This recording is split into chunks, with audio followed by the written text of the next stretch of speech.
Hello, hello, voilà, donc en fait je vous retrouve, donc voilà, donc c'est Samélie Lelo, donc j'étais tout à l'heure avec en fait Guillaume Bousquet, voilà, donc ça a mieux fonctionné en fait.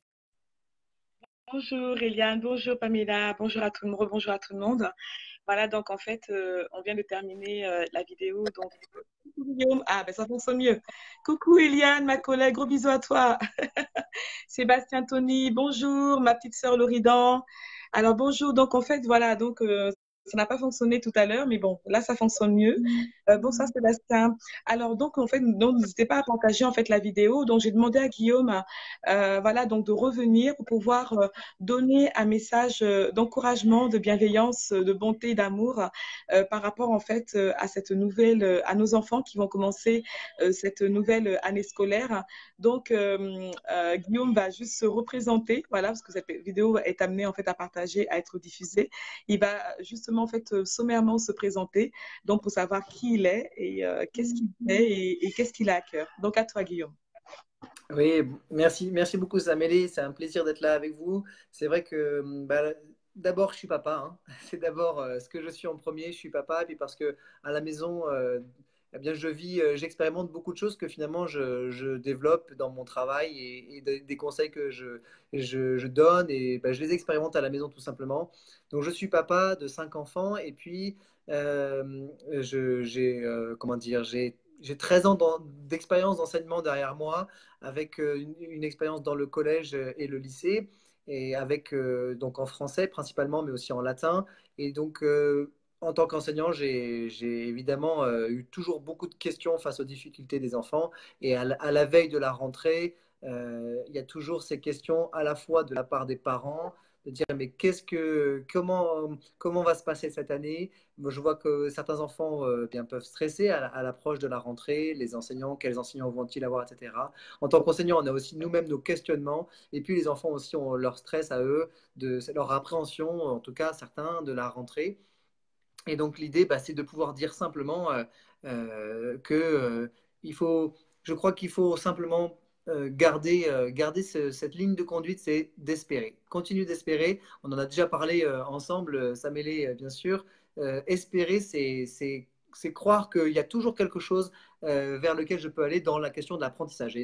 Certains parents qui nous écoutent, certainement, ont des enfants qui ont des difficultés d'apprentissage, qui ont passé une année scolaire l'année dernière qui a pu être laborieuse, et se disent mais comment va se passer cette nouvelle année scolaire alors que l'année dernière, mon enfant a eu des difficultés et peut-être qu'il a des troubles d'apprentissage, ou en tout cas on soupçonne qu'il est peut-être 10. C'est de plus en plus courant, c'est vrai.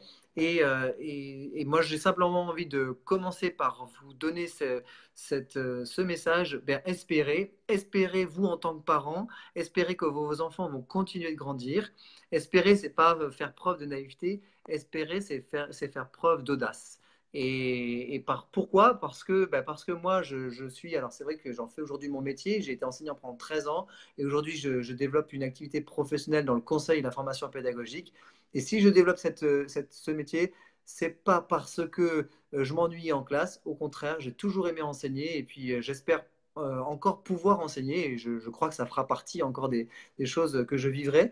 Mais si je le fais aujourd'hui, cette nouvelle activité professionnelle, c'est parce que justement, j'ai découvert trop d'outils, j'ai découvert trop de belles choses, et je découvre à chaque fois que j'ouvre un livre en neurosciences, que j'ouvre un livre en pédagogie, je découvre toujours des choses qui me disent c'est possible, on peut continuer d'espérer en tant que parent, en tant qu'enseignant, en tant qu'enfant, et finalement c'est la société qui peut espérer, parce que les apprentissages sur lesquels une société se fonde, parce que c'est quand les enfants sont capables de développer et s'épanouir dans un apprentissage qui vont ensuite devenir des adultes de demain, qui vont pouvoir développer une société, une belle citoyenneté aussi, développer de belles relations, s'épanouir dans leur profession. Donc voilà, espérer, c'est vraiment le mot-clé qu'il faut garder pour cette rentrée scolaire 2018. Et puis, c'est pour moi aussi. J'espère que tout ce que je vais pouvoir développer, toutes les formations, les outils, le parcours apprentissage dont je parlerai tout à l'heure, ce parcours en ligne pour aider les parents dans les devoirs à la maison et pour favoriser les apprentissages, eh bien, j'espère que ça va porter du fruit. Et si aujourd'hui je me lance, c'est parce que j'ai déjà vu ce fruit chez plusieurs enfants, dans des familles, chez des enseignants aussi, en classe. Moi-même, je l'ai vécu dans ma classe avant d'arrêter cette étape. Et donc voilà, je suis dans cette dynamique et je vous encourage tous, les uns les autres, les parents, les enseignants, les enfants, à espérer. D'accord. Non, mais c'est vraiment super. Donc, voilà. Donc, c'est vraiment, en fait, ce mot qui revient, en fait, c'est le terme, en fait, espérer et vraiment dire, effectivement, à tous ces enfants, hein, voilà, comme tu disais, Guillaume, et les parents qui se sont retrouvés démunis, hein, comme je disais, en fait, tout à l'heure, il y a plusieurs parents qui m'ont écrit sur Messenger en disant, effectivement, ils se retrouvent, en fait, voilà, en ayant, même avec des amis, en frappant à toutes les portes, mais ils sont trouvés en fait devant des murs et voilà les découragements gagner vraiment en fait leur cœur. Alors je voulais également Guillaume que tu puisses, comme je disais Guillaume en fait à créer en fait son entreprise, voilà, en fait suite à ce qu'il avait vraiment en fait à cœur pour donner des outils clés aux parents, également en fait aux enfants, également en fait à des enseignants, il est également en fait formateur et conférencier pour auprès d'adultes également, enfin auprès de pardon de professeurs. Et je voulais que tu reviennes en fait Guillaume sur ce que tu disais concernant le sucre, concernant en fait les écrans. C'est vraiment des choses que Guillaume va pouvoir en fait expliquer au cours de ces différents ateliers qui va en ligne et ces tutos, ces vidéos qu'il va donner en fait aux parents. Alors, est-ce que tu peux revenir là-dessus pour donner un peu, on va expliquer ça, Oui, le goût tout un à peu à fait. toutes les personnes. Voilà. Et oui, c'est que mon expérience aussi en tant que parent et puis en tant qu'enseignant, c'est de voir tous les blocages qu'il peut y avoir chez les élèves, chez les enfants, et à un moment de se dire, mais comment ça se fait que eh bien, tous ces blocages se multiplient, que de plus en plus d'enfants sont en difficulté.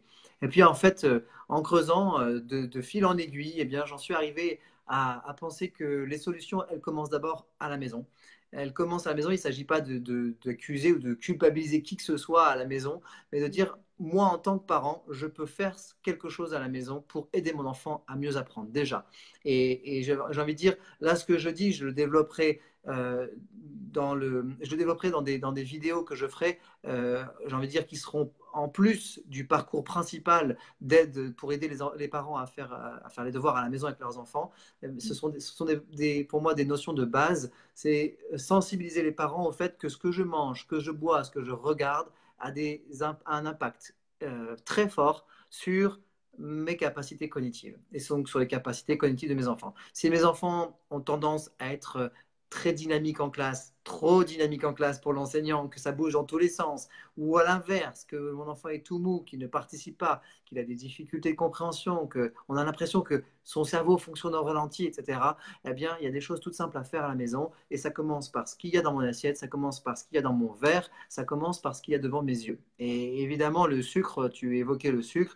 Le sucre est un de ces effets, de ces aliments qui a un effet très négatif sur les compétences cognitives, sur le développement des facultés cognitives, c'est-à-dire que le sucre va atteindre directement, notamment, les connexions neuronales à l'endroit le plus stratégique qui est les synapses. Et les synapses, c'est là que deux neurones se connectent. Et voilà, le sucre, il va agir à cet endroit-là. Et le sucre, évidemment, il y en a partout.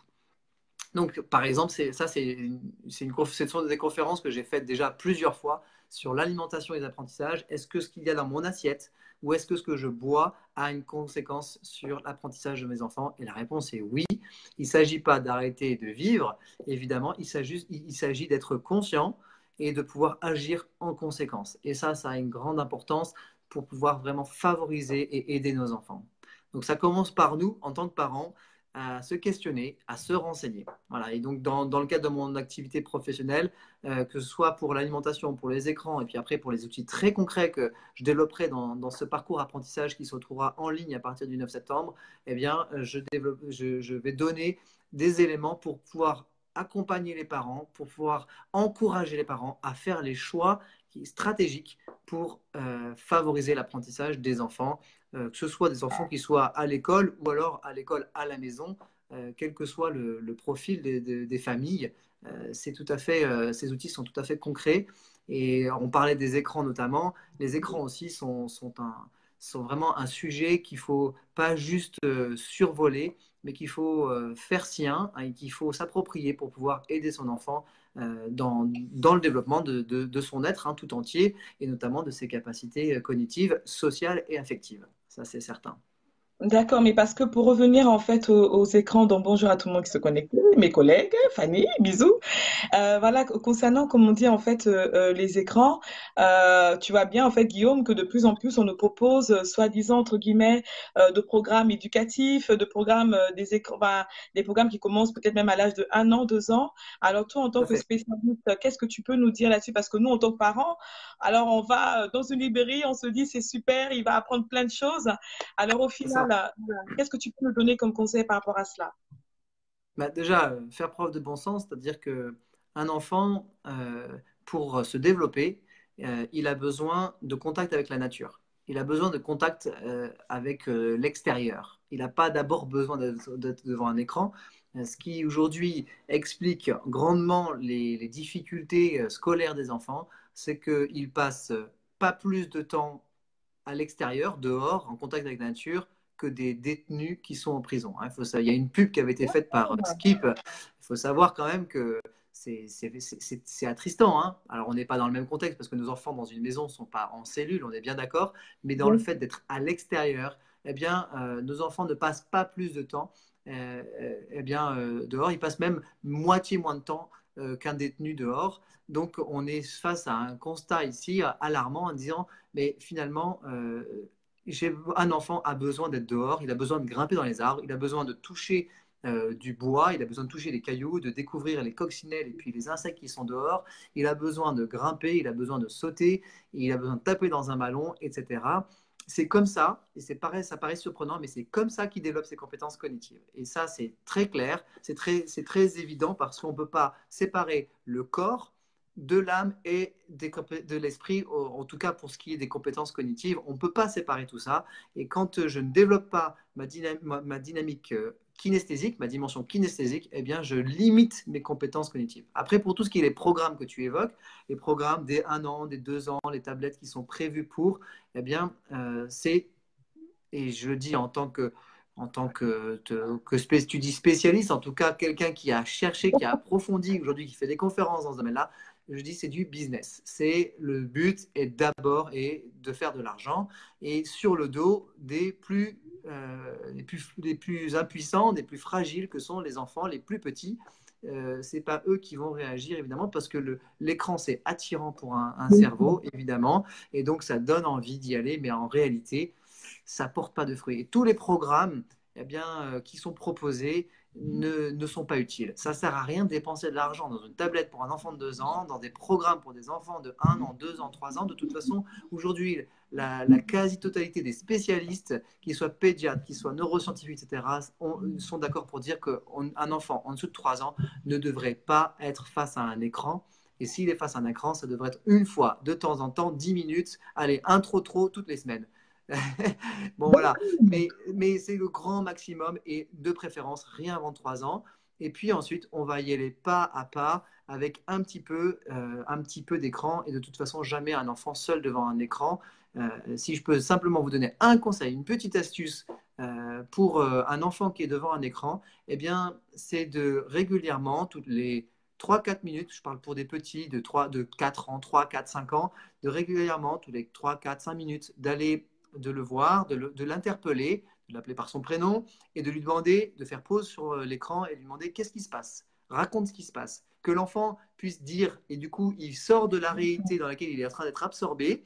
Et du coup, je ne vais pas rentrer dans les détails au niveau des ondes alpha, tout ça, mais il va raccrocher à la réalité, il va prendre de la distance avec ce qu'il est en train de regarder et il va pouvoir, du coup, ne pas être dans une passivité. En fait, on est sans cesse en train de stimuler son activité. Voilà.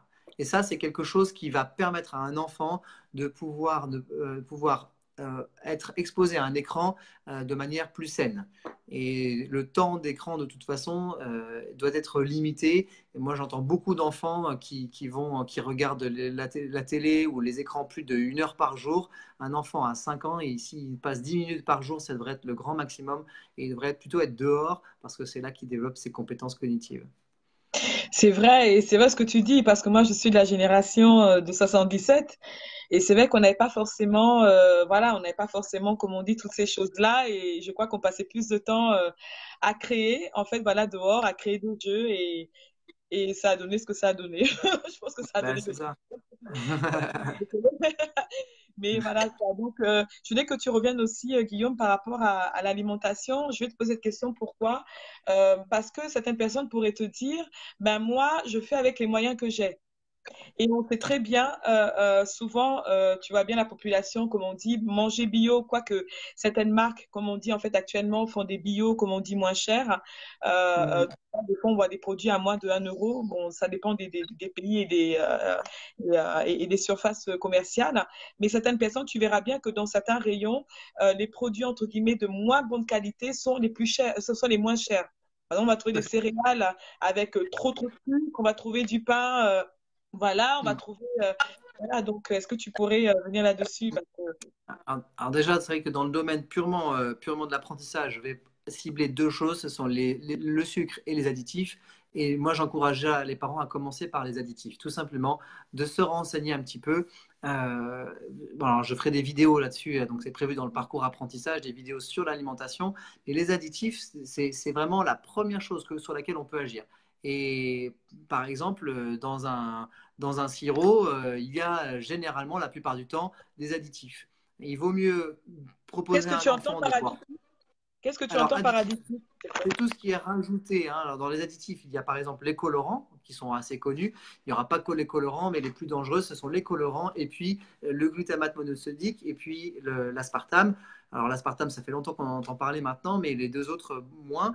Et si vous prenez un sirop de menthe, par exemple, s'il est vert, ben, vous savez que dedans, il y a du E133, qui est un colorant qui est classé rouge et qui a comme conséquence notamment l'hyperactivité, l'insomnie et les maladies type cancer, par exemple. Et puis tout ce qui est problème aussi au niveau de la peau, du coup. Donc, voilà, c'est une chose toute bête comme ça, mais vous prenez n'importe quel sirop. Moi, je préfère aujourd'hui acheter, plutôt que d'acheter du sirop toutes les semaines, par exemple, parce que ça peut partir très vite, eh bien, on en achète un par mois et puis on en boit moins souvent. Mais par contre, c'est un sirop qui ne contient pas d'additifs. Alors, c'est vrai qu'aujourd'hui, pour ça, les sirops, comment dire, c'est pas forcément l'idée de dire qu'on va manger bio ou autre. Simplement, on va regarder l'étiquette et on va regarder si c'est marqué E133, E131, E160, etc., E102, E103, etc. Il n'y a que le E101 qui n'est pas dangereux en fait. C'est facile à retenir. Voilà. Donc, toutes ces choses-là vont agir directement sur le cerveau. Quand un enfant mange une sucette qui rend la langue bleue, par exemple, les enfants, ils adorent ça, eh bien, Oui. ce bleu-là, c'est du colorant. Ce colorant-là, il ne reste pas sur la langue, il agit directement sur le cerveau. Plus l'enfant est jeune, plus ça a d'effets rapides. Et il faut savoir qu'au bout de 20 minutes à peu près, le produit qui se trouve dans le colorant eh bien, a fait un effet sur le cerveau. Et d'ailleurs, vous avez peut-être tous expérimenté ce que Corinne Gouget a mis en avant, c'est qu'on offre une sucette à son enfant au magasin pour lui faire plaisir, et puis 20 minutes plus tard, c'est la crise, il en redemande, il s'énerve, il tape du pied par terre ou il se roule par terre. Et en fait, on va lui dire, mais je t'ai offert une sucette, tu devrais être calme maintenant. Et au lieu de ça, ben, cet enfant, il est incontrôlable. C'est simplement l'effet du colorant sur son cerveau. Voilà. Et c'est les colorants et le glutamate monosodique E621, l'aspartame E951, eh bien, sont des bombes pour le cerveau et agissent directement sur ce qui permet en fait le développement des capacités cognitives, c'est-à-dire ça agit sur les neurones, sur les connexions des neurones, c'est-à-dire au niveau des synapses. Et c'est pour ça que on peut, en tant que parent, par exemple, il y a un truc qui a disparu dans notre maison. Je suis désolé pour les parents qui aiment ça, mais c'est les bonbons. On va avoir des bonbons Ah là sains, là là c'est-à-dire là des là bonbons là. qui n'ont pas de colorant. Par exemple, je ne veux pas faire de pub, mais il faut bien les mentionner s'il n'y en a pas beaucoup. Il y a les Smarties, par exemple, qui ne contiennent pas de colorants chimiques. Ce sont des colorants purement naturels. Ce sont des colorants faits à base de fruits ou de légumes. par exemple. Et puis, de temps en temps, certaines marques vont sortir tout d'un coup un paquet de sucettes ou un paquet de bonbons où c'est marqué sans colorant.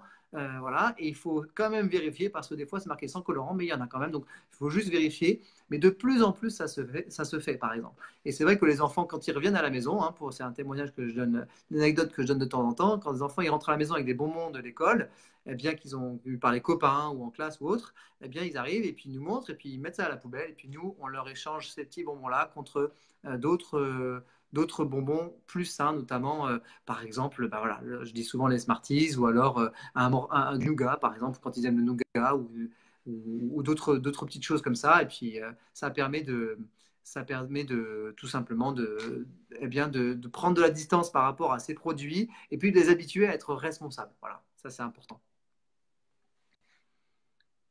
D'accord. Ah ben, je sais pas si tu vas pas te faire beaucoup d'amis, hein, dans le monde, Non, je dans sais le bien. monde, comment dire, en fait. Mais ça, c'est important. C'est important ce que tu dis, Samuel, c'est qu'en effet, quand on commence à parler d'alimentation et d'apprentissage, on ne se fait pas beaucoup d'amis. Mais à un moment donné, je pose la question aux parents, je dis, qu'est-ce que vous voulez pour votre enfant? Est-ce que vous voulez qu'il réussisse? Est-ce que vous voulez qu'il s'épanouisse dans l'apprentissage, qu'il puisse devenir un être humain qui développe des compétences et qui vont lui permettre de pouvoir s'épanouir dans son projet de vie personnel également? Ça, c'est quand même quelque chose d'important. Et moi, je questionne les parents, je dis qu'est-ce que vous voulez? Et puis souvent, quand je me dis, mais des fois, les parents préviennent me voir avec des enfants qui ont des difficultés, des difficultés, des difficultés, et je dis, ben, n'attendez pas que les enfants aient des difficultés, faites ce que vous pouvez faire à votre niveau, avec, comme tu le disais, avec vos moyens, avec votre capacité, votre conscience, votre liberté aussi. Et ben, je préfère ne pas faire d'amis, mais dire les choses telles qu'elles sont et donner les conseils qui vont permettre aux enfants de pouvoir devenir eh bien, ces êtres humains adultes, responsables et libres aussi, et intelligents qu'ils sont appelés à devenir. Waouh, waouh. Non, c'est super. Vraiment, je suis très, très heureuse. Donc, bah, faites-moi des réactions. Est-ce que vous avez des questions à poser à Guillaume? Il nous reste quelques minutes. Donc, bah, on va profiter, Guillaume, pour saluer. Je vais peut-être pas saluer tout le monde parce que je vois pas forcément tout le monde. Mireille Kalala, Victor, Linda, Oli John Boult, ma sœur, Déborah, Ursula Huré, Philomène. Christine Duchesse, Mirella, Samy Condolo, donc Fanny, Valérie Gravinet. Donc voilà, donc je crois que c'était, n'hésitez pas à poser en fait des questions. Donc je pense que Guillaume, tous ces points, enfin la plupart de ces points, tu vas pouvoir les aborder à l'intérieur de tes ateliers. Et une question, comment tes ateliers vont se présenter en fait pour ceux qui n'ont pas pu écouter l'ancienne vidéo? Voilà. Donc le parcours apprentissage, c'est dans le cadre de mon activité que je suis en train de préparer ça. C'est un lancement qui va se faire pour le 9 septembre. C'est un peu un pari pour moi parce que beaucoup de parents me demandent des outils, voudraient que je puisse les aider. Et puis bah, toujours la réalité, c'est que bah, je suis un être humain, je ne peux pas me démultiplier et puis je ne peux pas donner à tout le monde être partout. Et il existe plein d'autres outils. En tout cas, ceux que moi j'ai à cœur de les donner et parce qu'ils portent du fruit. Donc, c'est pour ça que j'ai mis en place le parcours apprentissage. C'est un parcours en ligne où les parents vont pouvoir simplement acheter un module de formation pour une somme qui est assez risible, puisque pour 29 euros, les parents, alors 29 euros, c'est le prix de lancement qui sera pendant un petit temps au mois de septembre, après ça sera 39, mais pour 29 euros, les parents auront accès à 18 vidéos qui vont se répartir sur 6 semaines, semaine par semaine, 3 vidéos par semaine, donc 3 fois 6, 18 vidéos, et chacune de ces semaines aura une thématique. Et par exemple, j'en ai une qui me vient en tête, c'est comment éviter les conflits quand on fait les devoirs à la maison. Il y en a une, c'est comment favoriser la mémorisation. De manière très pratique, hein, je suis pas dans les choses générales, de manière très pratique, comment apprendre un texte, un poème, une définition, comment favoriser la compréhension d'une consigne, tout ce que moi j'ai vécu en tant qu'enseignant, en tant que parent également, et les outils que j'ai pu développer à partir de ça. Donc chaque semaine, trois vidéos, une vidéo qui sera la flash move avec un mouvement, une approche kinesthésique, donc un mouvement à faire en famille, à faire avec l'enfant pour favoriser son apprentissage, pour libérer les tensions, pour favoriser les connexions au niveau des hémisphères. Ensuite, une deuxième vidéo, toujours sur la même semaine, qui sera la question du jour, où je traiterai la thématique de la semaine d'un point de vue un peu plus théorique, de manière accessible, complètement accessible, même si on parlera parfois de neurologie, de neurosciences, eh bien, ce sera accessible et ça durera 3 minutes, 3-4 minutes, avec des éléments qui sont simples et en même temps qui permettent de comprendre pourquoi on va plutôt faire tel exercice ou utiliser tel outil plutôt qu'un autre. Et ça donne lieu du coup à la troisième vidéo, toujours 3-4 minutes, avec des outils très concrets sur, ben voilà, votre enfant, il doit lire un texte, et bien vous rencontrez des problèmes de compréhension, voilà ce que vous pouvez faire. Votre enfant, eh bien, il doit mémoriser du vocabulaire, voilà comment faire, et ainsi de suite. Comment corriger son enfant quand il fait des fautes d'orthographe, je fais comment. Des choses toutes bêtes, mais qui vont avoir un effet vraiment très positif sur l'apprentissage, qui vont redonner confiance à l'enfant, qui vont aussi le respecter dans son rythme d'apprentissage et qui vont du coup lui permettre bien, de s'épanouir bien, à l'école ou à l'école à la maison où qu'il se trouve. Voilà, c'est le parcours apprentissage. Vous aurez toutes les informations sur mon site pédagovie.fr, pedagovie.fr. Vous pouvez vous inscrire sur le formulaire de contact simplement, où moi je pourrai ensuite du coup, dès que le parcours est prêt en ligne, eh bien je pourrai du coup vous envoyer l'information. Ben voilà, ben merci beaucoup en tout cas, Guillaume. Merci vraiment, comme on dit, pour, voilà, pour toutes les informations que tu as données, parce que tu as donné des informations que je ne savais pas. Voilà, tu as donné des informations que je ne savais pas et je pense que plusieurs personnes, il y a Ursula Hurlet qui dit merci, bonsoir, merci pour ces infos et je pense que c'est très très important. Voilà, nous avons merci, bonsoir Salomon, Béatrice Rémy et Mirella Bétier, pardon, qui dit bonsoir pour ces idées je pense qu'elle doit dire merci pour ses idées pour nos enfants. Voilà. Donc voilà, donc c'est très important. Donc je mettrai en fait le lien en bas. Donc pour moi c'est très important parce que voilà, donc bientôt la rentrée scolaire avance et je suis une maman, voilà, tout simplement, qui a également besoin, voilà, que mes enfants puissent réussir dans leur domaine, comme on dit, qui a été prévu en fait pour eux dès le commencement. Et je pense que voilà, on ne sait pas tout et on a besoin donc Guillaume, en quelques minutes, peux-tu juste rappeler ce que tu fais, quelle est ta fonction pour les personnes, il y en a Ouais. qui viennent de se connecter.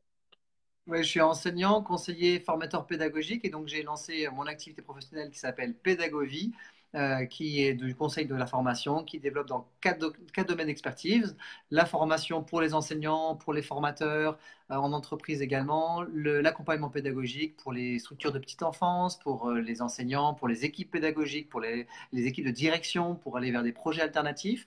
Et puis, je développe également un autre domaine d'expertise qui est la parentalité et l'apprentissage. Et enfin, l'accompagnement des troubles d'apprentissage, où là, je fais soit des ateliers spécifiques qui permettent de débloquer eh bien, des difficultés que les enfants rencontrent, ou du suivi individuel. Voilà un petit peu pédagogie en quelques mots.